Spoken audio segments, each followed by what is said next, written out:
Nous sommes entre 1940 et 1950. Comme une éponge, Paul Rebeyrolle absorbe ses contemporains. Il y a dans ses tableaux du Picasso, du Buffet, mais le peintre trouvera son chemin un peu plus tard avec sa première série politique à la fin des années 60. Et donc il nous donne la sensualité d'un corps, il nous donne le sang qui coule sous les veines, il nous donne les mains tendues qui jaillissent, tout ce que ça exprime aussi de vie. Tout est la vie là-dedans, tout est la vie.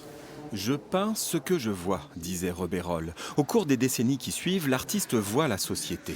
Corps supplicié en mouvement, voulant parfois s'évader de ces tableaux toujours puissants, violents, des œuvres faites pour nous alerter, comme cette grande nature morte, métaphore de nos rapports nord-sud.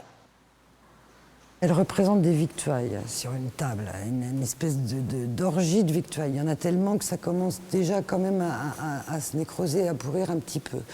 Et puis il y a ce pauvre chien sous la table, qui est là, qui se dit, bon, peut-être il va en tomber un bout pour moi quand même. 10 ans après la mort de l'artiste, ses deux filles lui rendent hommage. 80 œuvres retrouvées majoritairement dans des collections privées et une exposition Rebeyrolle vivant. Ces œuvres sont la vie même, tout ce qui est représenté ici, tout ce que vous verrez, tout ce qui est représenté dans son œuvre, c'est une peinture vivante, c'est des thèmes vivants, même s'ils sont tragiques, dramatiques, épouvantables, mais c'est toujours vivant, généreux. À la fin de sa vie, Rebeyrolle peindra le néant, série de toiles où les corps s'auto-dévorent pour ne devenir qu'amas de chair, allégorie de nos sociétés de consommation. Rebeyrolle toujours d'une brûlante actualité à découvrir d'urgence.